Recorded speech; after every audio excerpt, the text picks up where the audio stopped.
स्वागत है आप सभी साथियों का जीएस एग्जाम मंत्रा के इस नए क्लास में। आज की क्लास बकायदे होने वाली है बायोलॉजिकल इवोल्यूशन पर, ठीक है, जनरल साइंस से जो सीरीज चलिए उसके तहत, ठीक है। चलिए शुरू करते हैं आज के प्रश्न को, महत्वपूर्ण प्रश्नों को।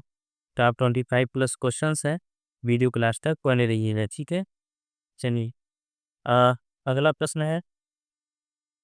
पहला प्रश्न है कि जैव विकास को सर्वप्रथम किसने समझाया था, ठीक है। जैव विकास को सर्वप्रथम किसने समझाया था? Newton, Albert Einstein, Charles Darwin या फिर लेमार्क है। यहाँ पे देखेंगे ऑप्शन आपका डी सही हो जाएगा, लेमार्क की, ठीक है।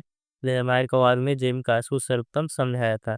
अगला प्रश्न है कि किस वैज्ञानिक द्वारा विकास का सिद्धांत प्रस्तावित किया गया, ठीक है। द्वारा विकास सिद्धांत प्रस्तावित किया गया है, पूछ रहा है कि आपका होगा चार्ल्स डार्विन के द्वारा प्रस्तावित किया था, आपका कि ठीक है, चार्ल्स डार्विन। अगला प्रश्न है कि वनस्पति विज्ञान का जनक किसे कहा जाता है? बात करें वनस्पति विज्ञान तो ये कहा था थियोफ्रस्टस, ठीक है। थियोफ्रस्टस ने इसको जनक कहा जाता है। चलिए अगला प्रश्न। अगला प्रश्न है कि जीव विज्ञान के जनक, ठीक है, जीव विज्ञान के जनक, जो जीव विज्ञान के जनक को माना जाता है अरस्तु को, ठीक है। अरस्तु को भी विज्ञान का जनक माना जाता है। अगला प्रश्न है कि चिकित्सा शास्त्र के जनक, चिकित्सा शास्त्र के जनक इसको माना जाता है हिपोक्रेटस, लेमार्क, मेंडल और डार्विन। चार ऑप्शन है, आप करेक्ट जो है हिपोक्रेटस हो जाएगा, चिकित्सा शास्त्र के जनक माना जाता है इनके। अगला प्रश्न। अगला प्रश्न है कि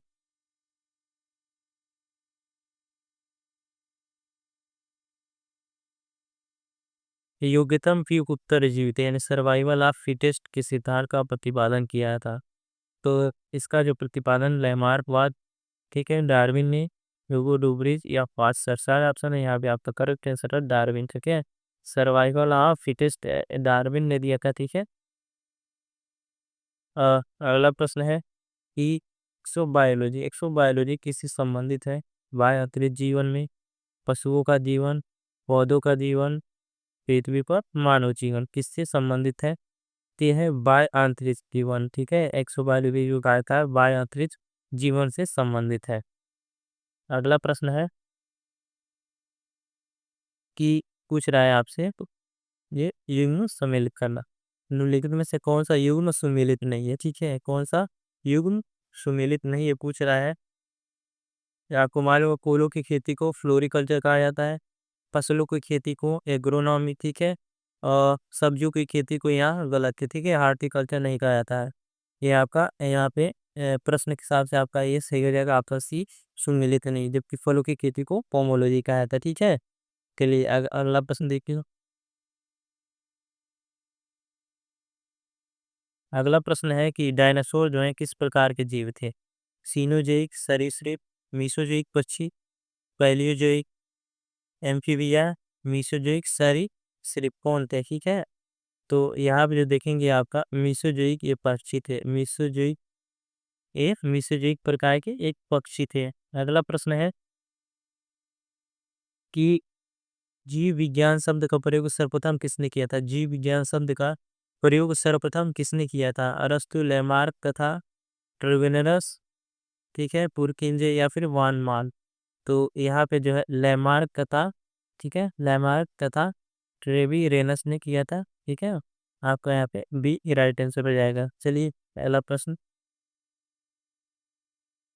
अगला प्रश्न कह रहा है कि जीवधारियों के वर्गीकरण के अध्ययन को क्या कहा जाता है?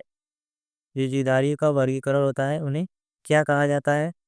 तो ध्यान देंगे, उन्हें टेक्सोनॉमी कहा जाता है, क्या टेक्सोनॉमी में जीवधारियों का वर्गीकरण किया जाता है। ऑप्शन सी करेक्ट आंसर रहेगा। नोट्स बनाते चलिए और नहीं तो याद है तो अच्छी बात है। अगला प्रश्न, थियोफ्रेस्टस ने निम्नलिखित में से किस पुस्तक, ठीक है, किस पुस्तक की इन पुस्तकों की रचना की? क्या आप हो जाएगा आ हिस्टोरियो हिस्टोरियो प्लांटेरम, ठीक है, on the college of plants, ठीक है। यहाँ आप देखेंगे तो ऑप्शन ये तथा बी दोनों सही हो जाएगा। चलिए अगला प्रश्न। सजीवों के गुणों में शामिल है, सजीवों के गुणों में शामिल है उपापचय, ठीक है, उपापचय। आनुवांशिकता, प्रजनन, उपरोक्त सभी। तो इसमें जो है सजीवों के गुणों में ये सभी शामिल है, ठीक है। उसमें उपापचय भी होगा, ठीक है, आनुवांशिकता भी होगा, प्रजनन होगा। ऑप्शन डी यहाँ पे करेक्ट हो जाएगा, ठीक है। अगला प्रश्न है कि रोबो डिविज ने किस सिद्धांत का प्रतिपादन किया था? रोबो डिविज ने किस सिद्धांत का प्रतिपादन किया था? तो आप देखेंगे कि उत्परिवर्तन सिद्धांत का इन्होंने प्रतिपादन किया था। ऑप्शन डी यहाँ पे राइट हो जाएगा, ठीक है। अगला प्रश्न देखिए। अगला प्रश्न कह रहा है कि जीवों के विकास के संदर्भ में सही अनुक्रम है। जीवों के विकास के संदर्भ में सही अनुक्रम है, तो इसका सही अनुक्रम जो है सेलामेंडर, अजगर, कंगारू, ठीक है। ऑप्शन सी सही है, सेलामेंडर होगा, फिर आगे फिर कंगारू, इसका सही अनुक्रम है। बाकी जो देख रहे हैं ये गलत है, ऑप्शन सी यहाँ पे सही हो जाएगा। अगला प्रश्न पूछ रहा है कि लैमार्कवाद का मूल सिद्धांत क्या था? लैमार्कवाद का मूल सिद्धांत क्या था? तो इसका जो है उपार्जित, ठीक है, उपार्जित लक्षणों की कौन सा गति है? ऑप्शन बी यहाँ पे राइट हो जाएगा, ऑप्शन बी यहाँ पे राइट आंसर हो जाएगा। चलिए अगला प्रश्न क्या कह रहा है। अगला प्रश्न है कि जीवों में प्राकृतिक चयन का सिद्धांत किसने प्रतिपादित? जीवों में प्राकृतिक सिद्धांत का जो है सिद्धांत किसने प्रतिपादित किया? तो ये थे चार्ल्स डार्विन। चार्ल्स डार्विन यहाँ पे ऑप्शन बी राइट हो जाएगा, ठीक है। अगला प्रश्न है कि निम्नलिखित में से किस काल में जीवन के साक्ष्य प्राप्त नहीं हुए? जीवन के किस काल में, ठीक है, निम्नलिखित में से किस काल में जीवन के साक्ष्य प्राप्त नहीं हुए हैं? तो वो काल है आपका ये जो ही काल में, ठीक है, इस काल में जीवन के साक्ष्य नहीं मिले हैं। अगला प्रश्न है कि निम्नलिखित में से कौन सा सिद्धांत लुईस पास्चर ने प्रतिपादित किया था? कौन सा सिद्धांत लुई पास्चर ने प्रतिपादित किया था, ठीक है। तो लुई पास्चर की बात करें तो इन्होंने रोगो, ठीक है, रोगो और रोगो का रोगाणु सिद्धांत जो है रोगो का रोगाणु सिद्धांत प्रतिपादित किया था। अगला प्रश्न है कि न्यूक्लियो प्रोटीन जिनमें स्वतः द्विगुणन, ठीक है, सेल री रिप्लाइकेशन होता है का गुण होता है किनकी अभिक्रिया से निर्मित होते हैं। पूछ रहे हैं कि जो अभिक्रिया निर्मित है किसमें होता है? तो हम बात करते हैं कोई अमीनो अम्ल भी होता है, प्रोटीन भी होता है, ठीक है, न्यूक्लिक अम्ल, यहाँ पे आपका डी सही हो जाएगा, ये सभी होते हैं, ठीक है।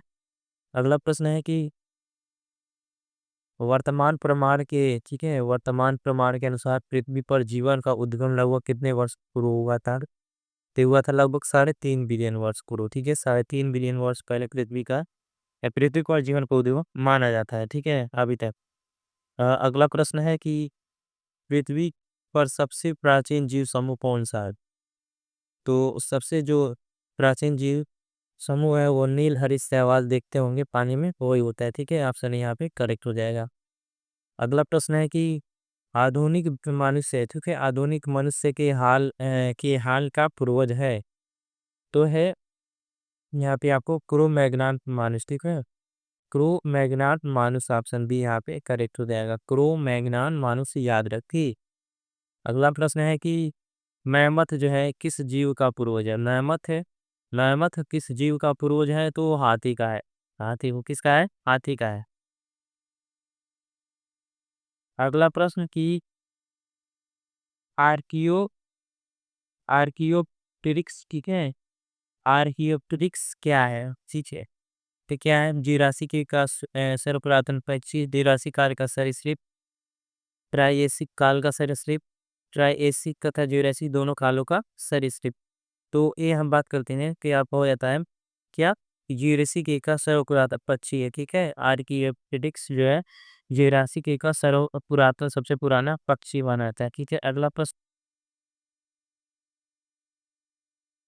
कि प्रसिद्ध प्रसिद्ध विकासवादी विज्ञान चार्ल्स डार्विन ने किस पुस्तक को अपने सिद्धांत का प्रतिपादन किया? किस पुस्तक का नाम बताइए उस पुस्तक का जिसमें उन्होंने इस सिद्धांत का प्रतिपादन किया?